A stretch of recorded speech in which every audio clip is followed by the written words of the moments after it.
मैं Madhu Chaudhary, associate professor in government Lohia college Churu. Bacteria की संरचना से संबंधित व्याख्यानों की श्रृंखला में हम फ्लैजिला, फिम्ब्रिए और पिलस और स्लाइम लेयर और कैप्सूल पर चर्चा कर चुके हैं और आज हम सेल एनवलप इन बैक्टीरिया यानी जीवाणु के कोशिका आवरण पर चर्चा करेंगे। जीवाणु में कोशिका आवरण, स्लाइम लेयर और कैप्सूल अगर अनुपस्थित हो तो जीवाणु कोशिका का सबसे बाह्य स्तर होता है। ये दो घटकों से निर्मित होता है, सेल वॉल और प्लाज्मा मेम्ब्रेन। अगर हम स्ट्रक्चर देखें बैक्टीरिया का और हम उसमें, जैसा हम पहले डिस्कस कर चुके हैं कि जो ग्राम स्टेन है उसके आधार पर हम बैक्टीरिया को ग्राम नेगेटिव और ग्राम पॉजिटिव में विभाजित करते हैं। ग्राम नेगेटिव बैक्टीरिया में सेल एनवलप की संरचना तुलनात्मक रूप से थोड़ी जटिल होती है और ग्राम पॉजिटिव बैक्टीरिया में ये सरल होती है। ग्राम नेगेटिव बैक्टीरिया में सेल एनवलप में 3 लेयर्स होते हैं, आउटर मेम्ब्रेन, सेल वॉल और इनर मेम्ब्रेन। और अगर हम ग्राम पॉजिटिव बैक्टीरिया में देखें तो हमारे यहाँ 2 ही लेयर्स होते हैं, एक सेल वॉल और इनर मेम्ब्रेन। आउटर मेम्ब्रेन यहाँ नहीं पाया जाता।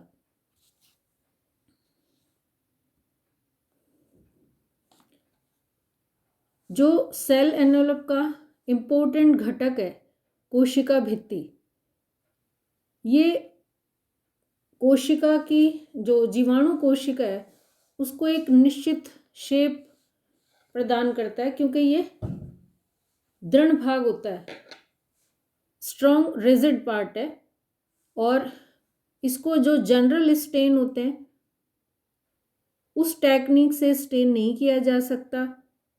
इसको डिफरेंशियल टेक्निक के द्वारा हम स्टेन करते हैं और सिर्फ इलेक्ट्रॉन माइक्रोस्कोप के द्वारा देख सकते हैं। बैक्टीरिया में जो सेल वॉल होता है उसमें स्पेशल कार्बोहाइड्रेट्स, जिनको हम म्यूकोपेप्टाइड कहते हैं, और बैक्टीरियल सेल में हम इनको पेप्टिडोग्लाइकेन्स कहते हैं, इनके द्वारा निर्मित होती है सेल वॉल। और ये एक कॉम्प्लेक्स यानी जटिल संरचना है जो कार्बोहाइड्रेट और एमिनो अम्लों से मिलकर बनती है। इसमें 2 प्रकार की एसाइलेटेड एमिनो शर्कराएं होती हैं, first N acetyl glucose amine and second N acetyl muramic acid. Structure जो हम देख रहे हैं, जैसा यहाँ ये सेल वॉल का स्ट्रक्चर है, ये है N acetyl muramic acid acylated शर्करा और दूसरे हैं N acetyl glucose amine. N acetyl muramic acid और एन एसिटाइल ग्लूकोज एमीन, इनके बीच में ये यहाँ पर β14 बॉन्ड होते हैं और ये जो β14 बॉन्ड होते हैं ये वो साइट्स होती हैं, क्लीवेज साइट्स होती हैं जो लाइसोजाइम के द्वारा ब्रेक की जा सकती हैं। म्यूरामिक एसिड के साथ, जैसा हम यहाँ देख रहे हैं, एक पेप्टाइड चेन होती है।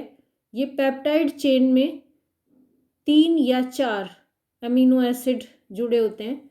जो मेन एमिनो एसिड्स इस पेप्टाइड चेन में जुड़े होते हैं वो हैं L alanine, D glutamic acid, L lysine और डी एलानिन।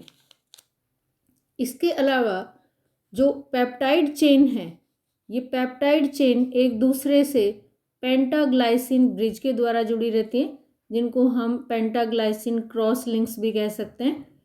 और इस तरह की जो संरचना है इसको हम पेप्टिडोग्लाइकेन कहते हैं, जो म्यूकोपेप्टाइड से बनी हुई होती है। यानी शर्करा, म्यूको यानी कार्बोहाइड्रेट्स और पेप्टाइड यानी कि एमिनो अम्ल।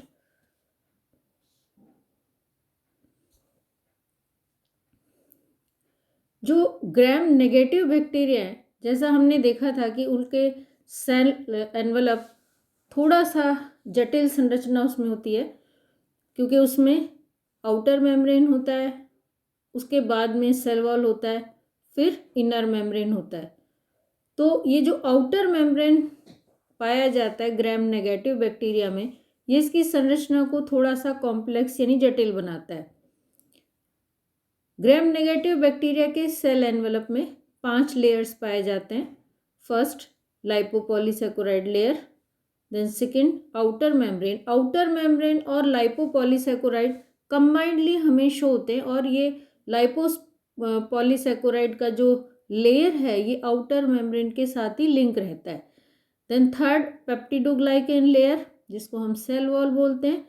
चौथा पेरिप्लाज्मिक स्पेस, जिसमें पेप्टिडोग्लाइकेन लेयर रहता है, व्यवस्थित रहता है। फिफ्थ इनर मेम्ब्रेन और साइटोप्लाज्मिक मेम्ब्रेन, और हम जिसे प्लाज्मा मेम्ब्रेन भी कह सकते हैं। यहाँ आउटर मेम्ब्रेन का स्ट्रक्चर अगर हम देखें ग्राम नेगेटिव बैक्टीरिया में, तो हम देखते हैं वहाँ मैट्रिक्स प्रोटीन है, प्रोटीन 2 है, बैंड 3 प्रोटीन है, लाइपोप्रोटीन है, लाइपोपॉलीसैकेराइड्स हैं और लिपिड ए है। जो मैट्रिक्स प्रोटीन हम यहाँ देखते हैं इसकी संरचना में, ये हेक्सागोनल इन शेप हमें नज़र आते हैं, और जो ये मॉलिक्यूल्स हैं मैट्रिक्स प्रोटीन के, और ये लगभग आउटर मेम्ब्रेन का 60% भाग कवर करते हैं। इसमें पोर्स होते हैं, यहाँ हम ये बीच में देख रहे हैं, ये पोर है, जिससे जो कम अणुभार वाले जो मॉलिक्यूल्स हैं लेस देन 650 से कम मॉलिक्यूलर वेट के जो मॉलिक्यूल्स है वो इन पोर्स के द्वारा प्लाज्मा मेम्ब्रेन तक, जो इनर प्लाज्मा मेम्ब्रेन है वहाँ तक, और उससे साइटोप्लाज्म में ले जाए जा सकते हैं। ये जो कम अणुभार वाले जो पोषक पदार्थ हैं, न्यूट्रिशनल जो सब्सटेंसेस हैं, उसमें शर्कराएं, अमीनो अम्ल और लवण होते हैं, जो बाहर से सेल के बाहर से अंदर एंटर करते हैं। ज़्यादा जो मॉलिक्यूलर वेट वाले मॉलिक्यूल्स हैं उनके लिए अलग रिसेप्टर साइट्स होती हैं, जहाँ से वो एंटर करते हैं सेल के अंदर, बैक्टीरियल सेल में। जो मैट्रिक्स प्रोटीन है ये 2 तरह के होते हैं, फर्स्ट ए और फर्स्ट बी। मैट्रिक्स प्रोटीन में जैसा हम यहाँ देख रहे हैं 3 मॉलिक्यूल्स यहाँ हैं। जो सेंटर वाला मॉलिक्यूल है ये पेप्टिडोग्लाइकेन लेयर के साथ कंबाइंड रहता है, और जो दोनों मॉलिक्यूल्स आउटर साइड में वो फ्री पाए जाते हैं। इसके अलावा हमेशा जो मैट्रिक्स प्रोटीन है वो लाइपोप्रोटीन के साथ हमेशा जुड़ा रहता है, इनके बीच में बॉन्डिंग होती है। जैसा हम यहाँ देख रहे हैं, यहाँ मैट्रिक्स प्रोटीन है उसके साथ लाइपोप्रोटीन है, यहाँ मैट्रिक्स प्रोटीन है उसके साथ लाइपोप्रोटीन है। तो इस तरह से ये साथ रहते हैं, और जो लाइपोप्रोटीन है वो भी कोवेलेंट बॉन्डिंग से जुड़े होते हैं पेप्टिडोग्लाइकेन लेयर के साथ। हम यहाँ ये देख रहे हैं, ये पेरिप्लाज्मिक स्पेस है।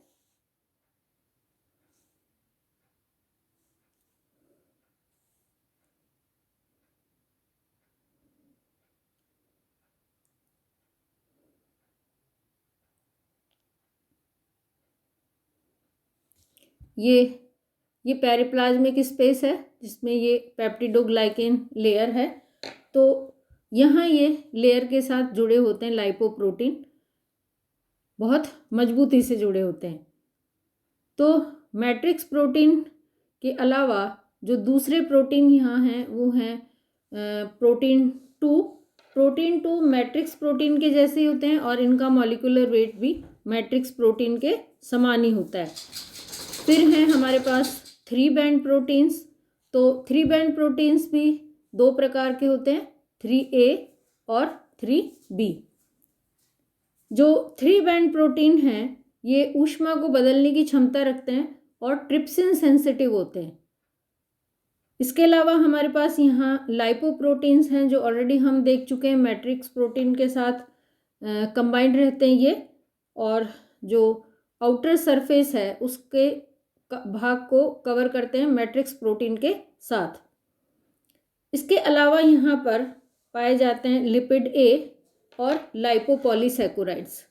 तो यहाँ हम देख रहे हैं ये लिपिड ए है, और जो लिपिड ए है वो यहाँ एंडोटॉक्सिन्स का निर्माण करते हैं। एंडोटॉक्सिन्स का गुण, एंडोटॉक्सिन्स को निर्मित करने का जो गुण है वो लिपिड ए में यहाँ हो जाता है, ये नेचर है उनका। और जो लाइपोपॉलीसैकेराइड लेयर है, या कहें लाइपोपॉलीसैकेराइड के जो मॉलिक्यूल्स हैं वो यहाँ जुड़े रहते हैं इन लिपिड ए के साथ। ये ओ एंटीजन साइट जो है ये लाइपोपॉलीसैकेराइड है, और जो लाइपोपॉलीसैकेराइड्स है इनका एंटीजेनिक नेचर होता है। जैसे लिपिड ए का एंडोटॉक्सिक नेचर होता है, वैसे जो लाइपोपॉलीसैकेराइड चेन जुड़ी होती हैं आउटर मेम्ब्रेन से, उनका एंटीजेनिक नेचर होता है, और ये लिपिड ए के साथ जुड़ी हुई रहती हैं। तो इस तरह की जो संरचना है ये आउटर मेम्ब्रेन की होती है बैक्टीरिया में। यहाँ हम देख रहे हैं ये आउटर मेम्ब्रेन का पार्ट है, ये लाइपोपॉलीसैकेराइड का लेयर है जो कंबाइंड है इसके साथ। फिर ये हम देख रहे हैं पेप्टिडोग्लाइकेन लेयर है जो ये पूरे पेरिप्लाज्मिक स्पेस में है। फिर ये इनर मेम्ब्रेन है। तो एक जनरल जो मेम्ब्रेन में होते हैं लिपिड बाई लेयर पाया जाता है, मतलब लिपिड के मॉलिक्यूल्स की दोहरी सतह यहाँ होती है। और इसके अलावा प्रोटीन के मॉलिक्यूल्स होते हैं, इंट्रिंसिक प्रोटीन और एक्सट्रिंसिक प्रोटीन, जो सिंपल सिंगर निकोल्सन का फ्लूइड मोज़ेक मॉडल होता है उसके आधार पर।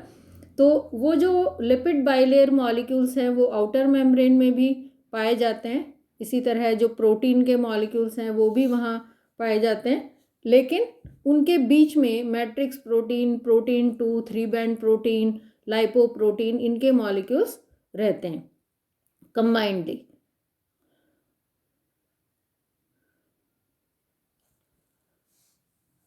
अब हम क्योंकि सेल वॉल का स्ट्रक्चर ऑलरेडी देख चुके हैं, तो हम इनर मेम्ब्रेन देखते हैं। जो इनर मेम्ब्रेन है उसकी संरचना बिल्कुल फ्लूइड मोज़ेक मॉडल के समान ही होती है, वो सिंपल प्लाज्मा मेम्ब्रेन है। लेकिन क्योंकि ये बैक्टीरिया की प्लाज्मा मेम्ब्रेन है तो इसके फंक्शंस कंपैरेटिवली जो यूकैरियोटिक सेल्स में प्लाज्मा मेम्ब्रेन पाया जाता है उससे कहीं ज़्यादा होते हैं। उसका रीज़न ये होता है क्योंकि प्रोकैरियोटिक सेल में बहुत सारे सेल ऑर्गेनल्स जैसे माइटोकॉन्ड्रिया और एंडोप्लाज्मिक रेटिकुलम्स ये सब नहीं पाए जाते। क्योंकि ये नहीं पाए जाते इसके कारण, क्योंकि बहुत सारे फंक्शंस को साइट प्रोवाइड करने के लिए बहुत सारे एंजाइम सिंथेसिस और रेस्पिरेटरी चेन एंजाइम्स, उन सबको जो साइट प्रोवाइड कराता है और डीएनए के अटैचमेंट के लिए वो प्लाज्मा मेम्ब्रेन का ही काम यहाँ होता है। इसलिए प्लाज्मा मेम्ब्रेन में यूकैरियोटिक सेल के तुलना में कहीं ज़्यादा तरह के एंजाइम्स पाए जाते हैं, और हम यूँ कह सकते हैं कि केमिकल मॉलिक्यूल्स उसके ज़्यादा प्रोकैरियोटिक सेल से ज़्यादा यूकैरियोटिक सेल में पाए जाते हैं। लेकिन सिंपल जो स्ट्रक्चर है, बेसिक हम यूँ कहें कि आधार जो संरचना है वो सिंगर निकोल्सन के फ्लूइड मोज़ेक मॉडल के आधार पर ही होती है, और उसमें कुछ दूसरे जो केमिकल मॉलिक्यूल्स हैं वो आवश्यकता अनुसार, जैसे रेस्पिरेशन के लिए और सिंथेसिस के लिए कुछ चीज़ों को, और डीएनए के अटैचमेंट के लिए और ट्रांसपोर्टेशन के लिए मॉलिक्यूल्स और आयंस के लिए कुछ जो मॉलिक्यूल्स होते हैं वो एडिशनल पाए जाते हैं। तो जो सिंगर निकोल्सन का जो मॉडल है उसके अकॉर्डिंग हम जैसा देखते हैं कि यहाँ पर ये लिपिड की बाइलेयर पाई जाती है, और उसमें एक्सट्रिंसिक, और ये एक्सट्रिंसिक हैं जो बाहर स्तर पर पाए जाते हैं, ये भी एक्सट्रिंसिक हैं। ये एक्सट्रिंसिक प्रोटीन्स पाए जाते हैं। इंट्रिंसिक प्रोटीन जो झिल्ली में आर पार धंसे रहते हैं, वो इस तरह के 2 तरह के प्रोटीन पाए जाते हैं, एक्सट्रिंसिक और इंट्रिंसिक, और बाइलेयर लिपिड की पाई जाती है। इसी संरचना को थोड़ा सा स्पष्ट और अगर हम देखें तो हम यहाँ देखते हैं कि जो ये बाइलेयर लिपिड मॉलिक्यूल्स हैं इनमें ये हाइड्रोफिलिक हेड होते हैं और इनमें ये हाइड्रोफोबिक टेल होते हैं। जो एक्सट्रिंसिक और इंट्रिंसिक प्रोटीन मॉलिक्यूल्स यहाँ पाए जाते हैं उसमें हम देखते हैं ये इंट्रिंसिक यानी झिल्ली के आर पार धंसे हुए मॉलिक्यूल्स हैं, ये एक्सट्रिंसिक प्रोटीन मॉलिक्यूल्स हैं जो झिल्ली के आर पार नहीं है, एक साइड में रहते हैं, ऊपर सतह पर रहते हैं, और ये इनके डोमेन्स हैं। जो हम ये संरचना देख रहे हैं ये डोमेन्स हैं एमिनो एसिड का। अब ये जो डोमेन्स बने होते हैं ये हम यहाँ देख रहे हैं चार्ज्ड भी हैं, आयन इनके पर आवेश भी है, और ये दो तरह के यहाँ मॉलिक्यूल्स है, एक जो झिल्ली के आर पार है जिनको हम ट्रांस प्रोटीन भी बोलते हैं, एक जो झिल्ली को क्रॉस नहीं करते पूरे, इनको हम सिस प्रोटीन्स भी बोलते हैं। तो दो तरह के प्रोटीन यहाँ पर और बाइलेयर लिपिड की पाई जाती है इनर मेम्ब्रेन में।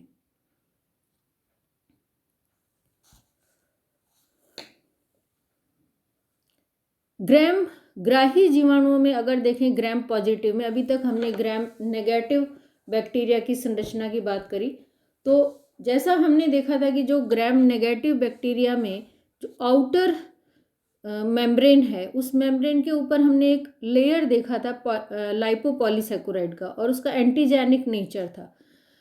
इस तरह की कोई भी संरचना अगर हम ग्राम पॉजिटिव बैक्टीरिया में देखें तो वहाँ पर लाइपोपॉलीसैकेराइड के स्थान पर हमें नज़र आते हैं टाइकोइक एसिड, जिनका एंटीजेनिक नेचर पाया जाता है। और बाहर वहाँ क्योंकि आउटर मेम्ब्रेन नहीं है तो ये जो उसकी सेल वॉल होती है उसी में रहते हैं। तो ग्राम पॉजिटिव बैक्टीरिया का जो सेल वॉल होता है उसमें टाइकोइक एसिड लाइपोपॉलीसैकेराइड के स्थान पर रहते हैं। ये जो टाइकोइक एसिड है ये तीन तरह के होते हैं। फर्स्ट रिप्टॉल टाइकोइक एसिड, ग्लिसरॉल टाइकोइक एसिड और ग्लूकोग्लिसरॉल फॉस्फेट टाइकोइक एसिड। जो टाइकोइक एसिड हैं ये हाइड्रोफिलिक हैं, फ्लेक्सिबल होते हैं, लचीले हैं, और ये श्रृंखलीय अणु होते हैं यानी चेन है इनमें, जिन पर ऋणावेश होता है, नेगेटिव चार्ज होते हैं ये, और ये पेप्टिडोग्लाइकॉन से कोवैलेंट बॉन्ड द्वारा जुड़े रहते हैं यानी सहसंयोजक बंधों द्वारा। माइकोप्लाज्मा को छोड़कर जितने भी जीवाणु होते हैं उनमें कोशिका भित्ति में पेप्टिडोग्लाइकेंस पाया जाता है। माइकोप्लाज्मा जो बहुत अर्ली हमने इसका बैक्टीरिया का स्ट्रक्चर देखा था, तब हमने देखा था कि माइकोप्लाज्मा बैक्टीरियल सेल की वो संरचना है जिसमें सेल वॉल नहीं पाया जाता।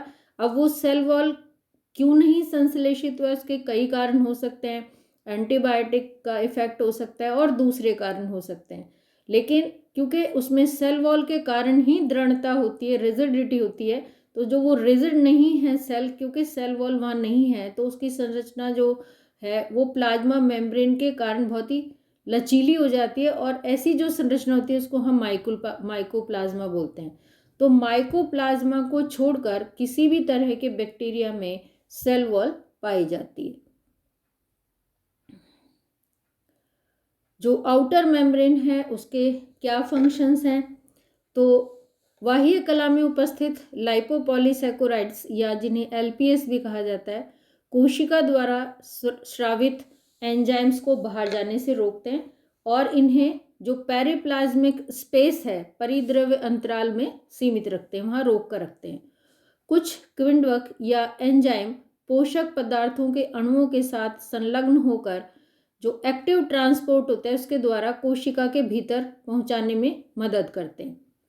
आउटर मेम्ब्रेन में जो टॉक्सिक मॉलिक्यूल्स हैं एंडोटॉक्सिक इन नेचर, जैसे हमने बात करी थी लिपिड ए, उनका एंडोटॉक्सिक नेचर होता है, तो वो भी पाए जाते हैं। और जब जीवाणु मृत हो जाते हैं, डेड जब हो जाती है उनकी बॉडी, उस स्थिति में ये एंडोटॉक्सिक जो सब्सटेंसेज हैं, मॉलिक्यूल्स हैं, उनको रिलीज कर दिया जाता है और उसके कारण जो होस्ट है उसमें ज्वर यानी फीवर पैदा होता है।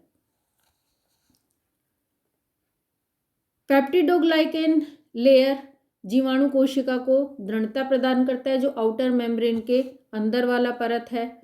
प्रोटीन और पेप्टिडोग्लाइकेन लेयर कोशिका के आकार को यथावत बनाए रखते हैं, फिक्स रखते हैं। एक स्तर, यह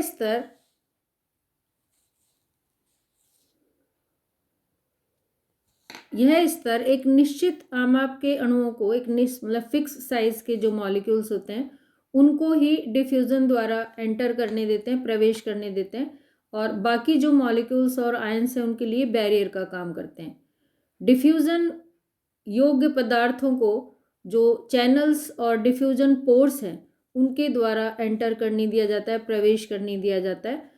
और जो ज़्यादा अणुभार वाले मॉलिक्यूल्स हैं उनके लिए रिसेप्टर साइट्स होते हैं। तो हम पहले ये देख चुके हैं कि जो मैट्रिक्स प्रोटीन के द्वारा निर्मित पोर होते हैं वो लो मॉलिक्यूलर वेट वाले जो मॉलिक्यूल्स और आयंस हैं उनको एंटर करने देते हैं, उनके लिए वो चैनल्स होते हैं और डिफ्यूजन पोर्स होते हैं। और जो ज़्यादा अणुभार वाले मॉलिक्यूल्स हैं उनके लिए रिसेप्टर साइट्स होते हैं।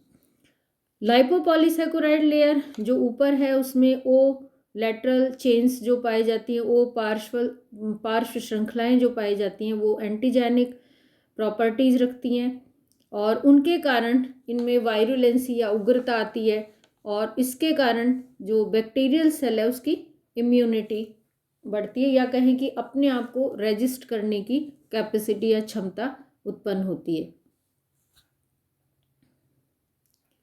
जो इनर मेम्ब्रेन है उसके कार्य में प्लाज्मा कला में उपस्थित प्रोटीन एंजाइमी क्रियाओं में भाग लेते हैं, अतः पदार्थों के आदान प्रदान और जो ग्राही क्रियाएं हैं उनमें सहयोग करते हैं। और जो लिपिड बाइलेयर है वो झिल्ली को एक सेलेक्टिव परमिएबल मेम्ब्रेन के रूप में कार्य करने का अवसर प्रदान करती है।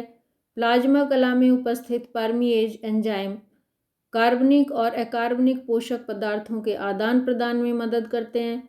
वायवीय जीवाणुओं की कला में या झिल्ली में इलेक्ट्रॉन परिवहन श्रृंखला जो ऑलरेडी मैं बता चुकी हूँ, इलेक्ट्रॉन ट्रांसपोर्ट चेन यहाँ पाई जाती है और ऑक्सीडेटिव फास्फोराइलेशन के घटक भी यहाँ पाए जाते हैं। और हम ये भी कह सकते हैं कि रेस्पिरेटरी चेन एंजाइम्स यहाँ पाए जाते हैं, अतः ऊर्जा उत्पादन में ये भाग लेते हैं। जो बैंगनी जीवाणु हैं उसमें प्रकाश संश्लेषण के जो घटक हैं वो भी कोशिका झिल्ली में पाए जाते हैं। और प्लाज्मा कला पर गुणसूत्र या प्लाज्मिड या यूँ कहें कि जो डीएनए है उसके अटैचमेंट के लिए जितने भी साइट हैं वो प्लाज्मा मेम्ब्रेन पर ही उपस्थित होते हैं। यहाँ पर ऑलरेडी हम डिस्कस कर चुके हैं कि उसके बहुत सारे काम होते हैं, क्योंकि बहुत सारे सेल ऑर्गेनल्स जो होते हैं वो साइटोप्लाज्म में प्रोकैरियोटिक सेल में नहीं पाए जाते। प्लाज्मा कला में कीमोटैक्सिक्स नियंत्रणकारी घटक भी पाए जाते हैं।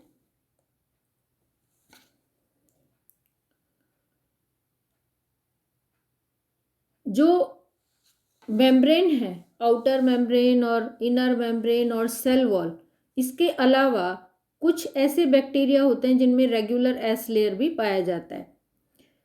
तो वैज्ञानिकों के अनुसार सभी प्रकार के जीवाणुओं में यहाँ तक कि पेप्टिडोग्लाइकेन रहित जीवाणुओं की कोशिका भित्ति के बाहर अनेक एस स्तर पाए जाते हैं। अब पेप्टिडोग्लाइकेन रहित जीवाणु कौन से हैं? माइकोप्लाज्मा। ये जीवाणुओं के कोशिका आवरण में 3 प्रकार के हो सकते हैं। एस स्तर मुख्यतः एकल समांगी यानी होमोजीनस पॉलीपेप्टाइड और कुछ शर्कराओं द्वारा निर्मित होते हैं। इनमें अम्लीय एमिनो अम्ल अधिक मात्रा में पाए जाते हैं। ये बैरियर लेयर के रूप में या मॉलिक्यूलर साइव के रूप में कार्य करते हैं, जो बाह्य और आंतरिक कारकों जैसे कि आविश, जिनको एंडोटॉक्सिन्स कहा जाता है, के दीर्घ अणुओं को नियंत्रित करते हैं। संभवतः एस स्तर ही पेप्टिडोग्लाइकेन स्तर को लयनकारी एंजाइमों यानी लाइटिक एंजाइम से या लाइसोजाइम्स से बचाने का कार्य करते हैं। जो ग्राम पॉजिटिव और ग्राम नेगेटिव बैक्टीरिया हैं उनमें जो सेल वॉल है उसमें कुछ अंतर पाए जाते हैं। उनकी थिकनेस में और उनके केमिकल कंपोजिशन में वो इस प्रकार है। ग्राम नेगेटिव बैक्टीरिया में जो सेल वॉल है या कहें सेल एनवेलप है वो कंपैरेटिवली जटिल होता है, और ग्राम पॉजिटिव बैक्टीरिया में ये होमोजीनस और एक्रिस्टलीय और वन लेयर एक स्तर का होता है। ग्राम नेगेटिव बैक्टीरिया में इसकी जो थिकनेस है वो 10 से 15 नैनोमीटर होती है। कंपैरेटिवली ग्राम पॉजिटिव में जो सेल वॉल है वो थोड़ी ज़्यादा थिक होती है, इसमें 25 से 30 नैनोमीटर इसकी मोटाई होती है। पेप्टिडोग्लाइकेन कोशिका भित्ति का 5 से 10% बनाते हैं ग्राम नेगेटिव में। उसके अलावा 35% फॉस्फोलिपिड्स और 15% प्रोटीन और जो टोटल जो कंटेंट है उनका 50% लाइपोपॉलीसैकेराइड बनाते हैं। और ग्राम पॉजिटिव बैक्टीरिया में 20 से 80% पेप्टिडोग्लाइकेन बनाती है, क्योंकि यहाँ पर आउटर मेम्ब्रेन नहीं है, सो फॉस्फोलिपिड्स कंटेंट कंपैरेटिवली कम होते हैं। तो शेष भाग प्रोटीन, पॉलीसैकेराइड्स और टाइकोइक एसिड द्वारा बना हुआ होता है। लाइपोपॉलीसैकेराइड मुख्य सतह के एंटीजेनिक सब्सटेंस हैं ग्राम नेगेटिव में, और ग्राम पॉजिटिव में बाहर जो मुख्य सतह बनाता है, आउटर जो कवर या कहें आउटर सरफेस जो होती है, उस पर टाइकोइक एसिड एंटीजेनिक नेचर के सब्सटेंस पाए जाते हैं। तो हमने देखा कि एक ग्राम नेगेटिव और ग्राम पॉजिटिव बैक्टीरियल सेल में जो सेल एनवेलप है उसकी संरचना किस प्रकार होती है। नेक्स्ट वीडियो में हम चर्चा करेंगे बैक्टीरियल सेल के साइटोप्लाज्मिक नेचर या केमिकल कंपोजिशन पर, और जो साइटोप्लाज्म में दूसरे घटक पाए जाते हैं उनके विषय में। Thank you.